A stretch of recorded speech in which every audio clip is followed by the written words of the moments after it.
Dave here, how are you? I made some drawers.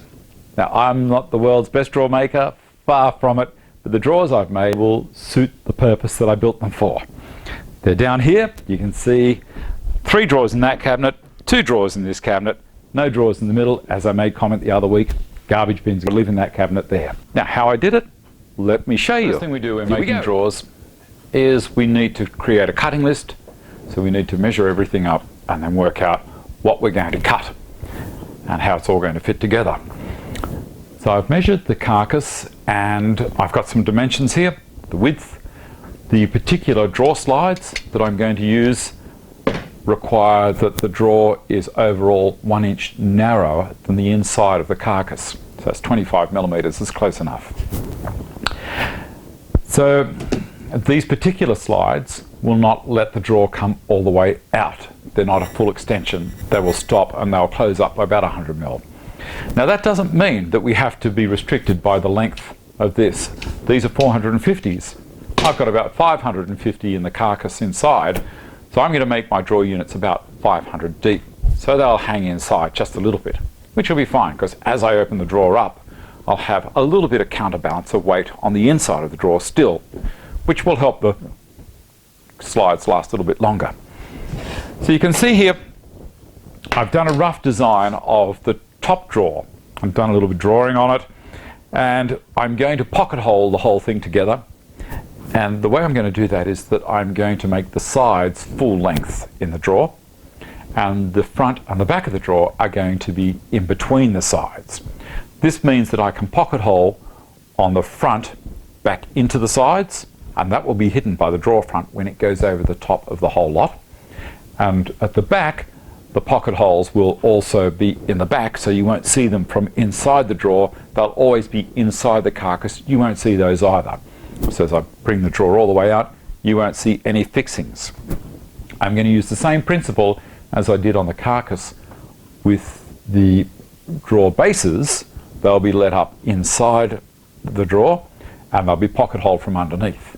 So if you turn the thing upside down, yeah, you're going to see a massive pocket holes everywhere, but the thing is, no one sees that. They'll only see from what's in the drawer. That being said, we've got all that done. That's a rough drawing of how I worked everything out. Then I've gone over to this, and this area here, I've got all the items down this side of the different parts of the drawer. I'm making 5 drawers in total. The width of all of the units, the other dimension, whether it's the height or the length, and then the number of each unit that I want. Now you'll notice here I've written down weight. Now they're the drawer fronts, so I'm going to wait until the actual units, the drawers are fitted, and then I can do some final checking just to make sure that I get all of the drawer fronts perfectly in height. I know the width is fine, but the height, because you can get tripped up a little bit sometimes by a 2 or a 3 millimeter gap between drawers so that the fronts don't hit into each other, and also that I've got cover of the rest of the unit, top and bottom. So when it's finished, all I want to see is drawer fronts. I don't want to see any of the edge strip around the side of the carcass at all. Here we go. I'm going to go and get some melamine now, run it over the table saw and get into it.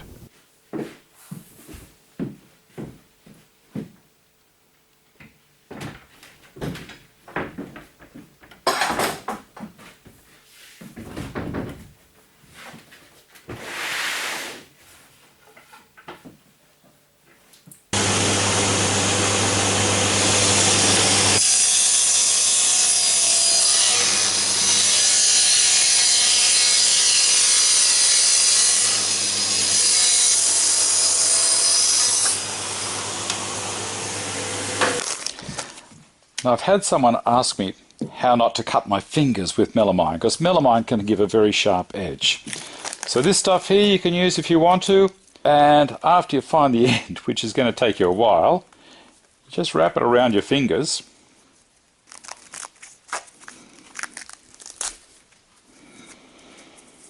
The little finger's not going to get too much treatment. It's these fingers here that do all the work, and my thumb's really not going to cop it, because that's how I pick a sheet up, is like that. The other hand doesn't really need it. First thing to do is to set the height. This is 16 mil. on the track. So FS stands for full and sheen, which is guide rail. We shall now set that down to 18. Gives me 2 millimeters to cut through. We want 4 at 80. I'm going to have to do these on the table saw, so I'm going to dock these down to 80. I might even dock this one totally to 350, which is around here. And then I'll slide them all down on the table saw to the exact size, because 80 is getting just a little bit small for me to be comfortable with on this system. So about there, make sure we're pushed up against the back. Drop the track down. Guard up out of the way.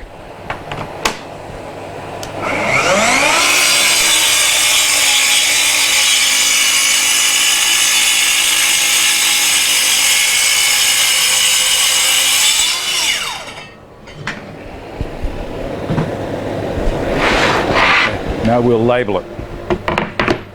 And this is got to be 500 by 80 by 4 off. Okay, so that's that one. It's important we're putting the pocket holes in the right spot and that we're putting them on the right pieces. Remember, we're going to pocket hole the front and the back of the drawers, not the sides. I hope I've got it right.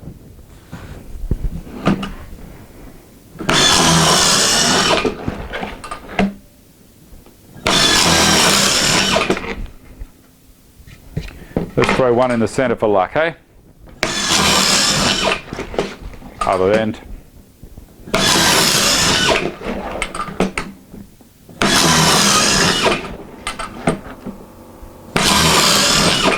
One done. On the little guy, we're just going to go in ever so carefully. Like that.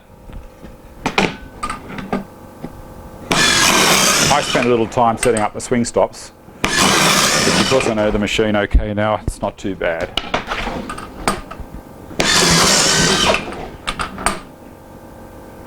About there.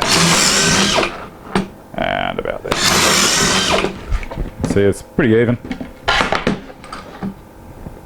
Remember, absolutely no one is going to see these when it's all finished.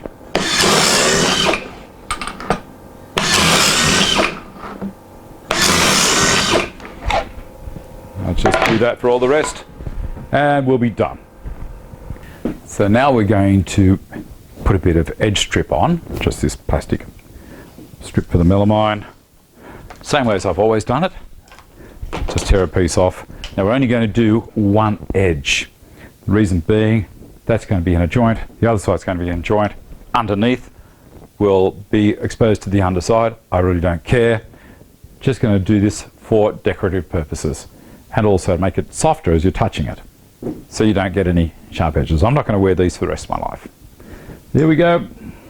Iron is turned on and turned it on to flat out. Straight along, keeping it flat all the way.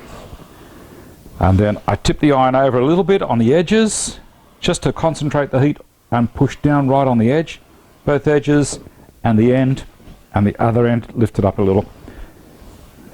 And that's it. Get the clipper. Oh, I don't use brown paper because the underside of my iron is very clean.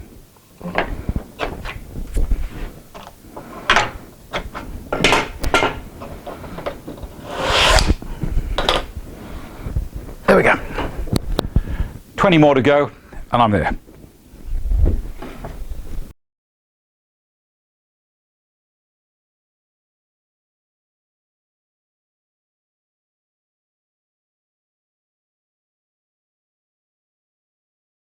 There's plenty of ways to hold a joint together whilst you're putting pocket holes in.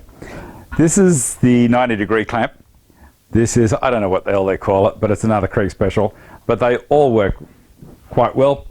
And also, you can just use an ordinary clamp if you want to, like a Bessie K-body across the whole lot. Let's see how we go on the bottom here. Yep.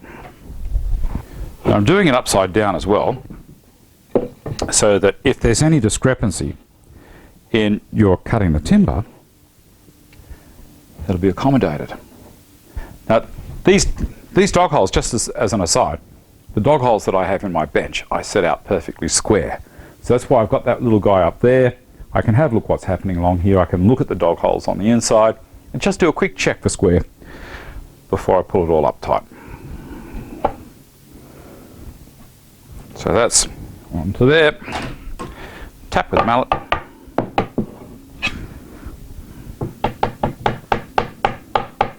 Tighten up a little and then just give it a tap.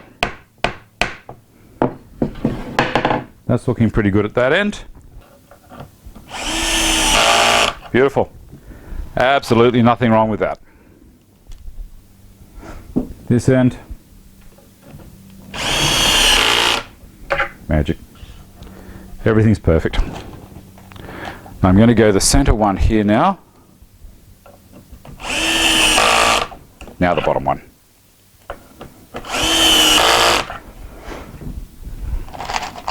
I've had people make comment and say, hey Dave, you've got the best workshop in the world. Well, I don't. But they say, oh, you've got the best workshop in the world. Why the hell are you using pocket screws? Because they're quick. I like them.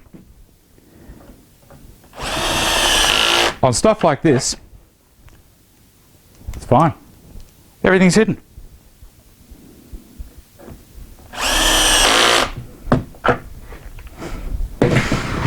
There we go.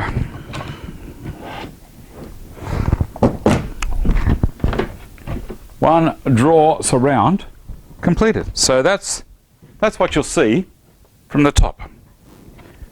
Remember, you will not see any pocket holes. That'll be covered by a drawer front and that'll be disappearing into the unit. So it's only the sides that you'll see. Love it. You won't see the undersides. You'll see that. That's it, finished. Beautiful. Now we're up to the stage of popping the bottoms in the drawers. Tops look fine, don't they? Look great. The pocket hole side is going to the underneath. So I've cut these as a nice tight fit. In we go. Into the corner. What a lovely tight fit. What I'm going to do is I'm going to put a nail in up here. That's got that. It's not going to slide anywhere. I'll tap this one in just a bit further and he won't slide anywhere once I've got the nail in it. Okay, now that should stop it going anywhere, those pins, and those pins are also hidden. Okay, here we go. One, no slippage, look at that.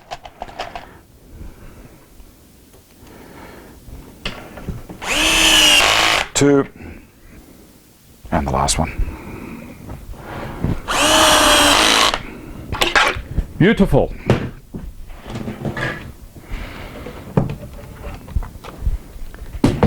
There you go. Now I've got a lovely drawer. All of the inside, no one is going to see anything. No screws. Now I've got a whole lot of pencil marks in here. The best way to get rid of that is methylated spirits. Metho on a rag, give it a wash. Next thing you know, all the pencil marks are gone.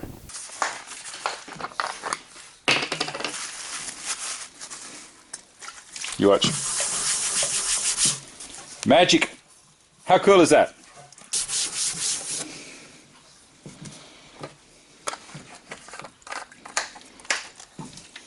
Beautiful. Where's Barry? He's gone under there. What are you doing, Bass? You can say hello to the camera? He says hello.